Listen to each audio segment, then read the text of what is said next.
Assalamualaikum warahmatullahi wabarakatuh. Kita semuanya tentunya mengharapkan semoga polemik nasab Ba'alawi segera tuntas. Semoga segera ada solusi yang terbaik di tengah-tengah polemik nasab Ba'alawi yang kita saksikan di media-media sosial yang saling membela baik kubu Ba'alawi maupun kubu Kiai Imaduddin dan kawan-kawan.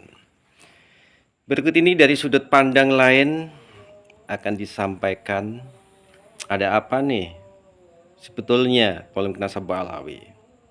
Ada tujuan apa nih? Apa ada kaitannya tentang politik nasional? Atau ada hal-hal yang lain?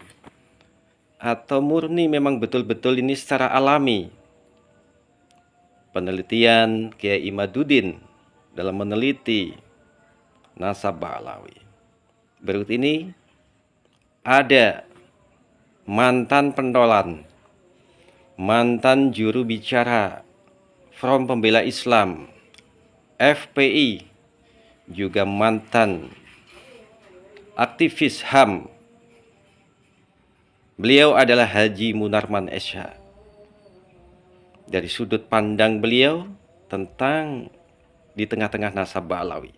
Mari kita simak sama-sama dan semoga kita semuanya bisa mengambil intisari apa yang akan disampaikan. Dan jika ada hal-hal yang tidak sependapat, kita abaikan. Mari kita simak sama-sama. Ini ada sponsor dari State Intelligence. Saya nggak nyebut lembaga ya. Ini ada sponsor dari State Intelligence Sponsorship. Ya, di balik ini semua isu ini tujuannya tidak lebih dan tidak kurang. Ini begini. Ini kita tahu sejak 2016 ini kebangkitan umat Islam ini kan luar biasa, ya kan? Terjadi sinergi, persatuan, ya, antar mazhab, antar golongan, antar ormas. Ini kan hampir semua sudah punya kesadaran untuk bersatu. Nah, ternyata kemudian dengan ini dia mengkhawatirkan status quo, pihak yang berada di status quo yang diuntungkan oleh status quo. Ini adalah orang-orang kalau dalam teori sosial itu ya, itu the ruling class ini. Dia terganggu nih kalau umat Islam bersatu, ya, antar ormas antar mazhab ini. Jadi harus diacak-acak. Nah, problemnya adalah ya, kalau saya perhatikan motivasinya ini, mereka melihat kalangan ulama, jadi saya tidak nyebut satu saja, kalangan ulama, dari kalangan habaib, ulama dari kalangan habaib, maupun dari kalangan yang dikenal oleh masyarakat sebagai kiai-kiai kampung, kiai-kiai ulama-ulama pribumi, kalau mereka nyebutnya kan begitu. Ini terjadi persatuan. Nah, mereka nggak mau ini terjadi persatuan.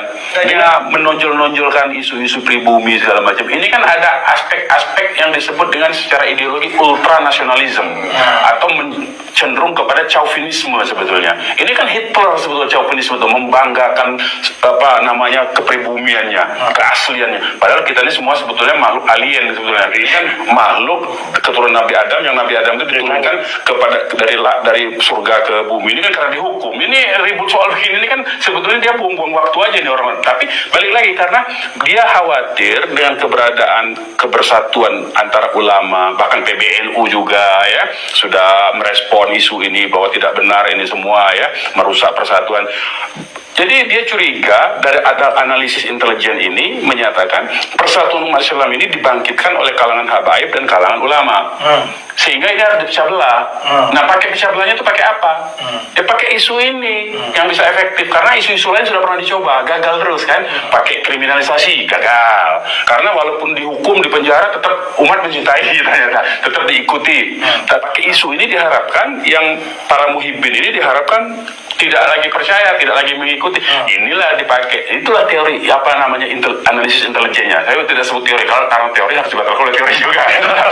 Tapi ini analisis intelijennya begitu ini. Nah, yang membuktikan bahwa ini adalah intelligence state sponsorship tadi saya bilang, ya. harusnya kan secara normatif itu tidak perlu ada laporan karena delik umum. Nah, kenyataannya, faktanya ini sudah dilaporkan oleh pihak-pihak yang merasa dirugikan.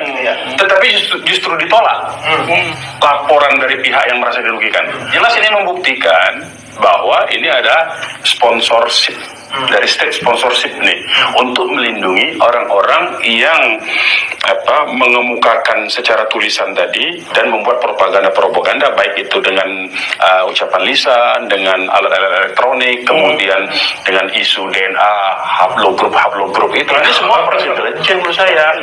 Makin hari ya kalau kita lihat ya propaganda dan operasi intelijen ya, operasi media terutama ini ada dua operasi ya dalam bentuk operasi media, yaitu dengan melibatkan public figure yang berpengaruh yang disebut dengan opinion maker ya, didorong untuk terus membicarakan ini. Lihat kan dalam salah satu podcast kan berseri panjang ini kan berseri ya. Kemudian juga terus ada di berbagai kegiatan, mereka bikin kegiatan seminar di mana-mana di berbagai kota. Ini kan rangkaian sebetulnya operasi intelijen. Sistematis sekali ya, berpindah dia aman, tidak dikenakan hukum tadi. Tidak, bahkan ada yang melapor ditolak. Nah, ini sudah merupakan satu bentuk ciri dari operasi intelijen, perlindungan ya, langsung perlindungan sehingga orang-orang ini merasa berani. Dia merasa ini karena memang dia diorder untuk itu. Diorder untuk mengeluarkan isu tadi, tujuannya apa? Untuk menghilangkan pengaruh, untuk menghilangkan supaya umat Islam ini tidak bersatu. Sebetulnya itu aspek itu. Nah, itu tadi satu buktinya bahwa isu ini panjang, sudah 2 tahun nih. Dibikin laskar jihad segala macam. Iya, untuk pembela. Kemudian ada isu membenturkan isu pribumi dengan pendatang segala macam ya. Tapi yang pendatang yang disebut itu adalah saudara-saudara kita dari yang mereka sebut dengan Yaman dan Timur Tengah segala macamnya. Memang ada upaya-upaya untuk membuat situasi di negara kita ini menjadi terpecah belah sebetulnya. Nah, yang ketiga menurut saya buktinya itu operasi intelijen ini itu secara dukungan media itu tidak berhenti, terus menerus. Bahkan ada salah satu majalah yang cukup terkenal kritis pernah berbelok ikut terlibat dalam isu ini juga. Menurut saya ini operasi medianya luar biasa. Ya, operasi medianya luar biasa. Memang tujuannya adalah ini kelompok-kelompok status quo ini memang tidak ingin terganggu posisinya, baik secara ekonomi maupun secara politik. Demikian dari sudut pandang Haji Munarman, mantan sekretaris FPI, juga mantan juru bicara Front Pembela Islam atau FPI. Asumsi beliau menyampaikan ada propaganda dalam polemik Nasabah Alawi. Isu Nasabah Alawi yang sudah menasional bahkan sudah mendunia, yang ada di Indonesia khususnya. Lagi-lagi ini mungkin ada benarnya juga. Jadi pihak ketiga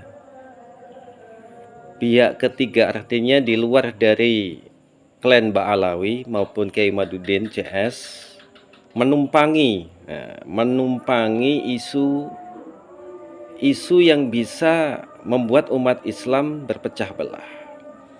Karena kita ketahui umat Islam khususnya di Indonesia ini sangat luar biasa, sangat besar sekali pengaruhnya, kuat sekali.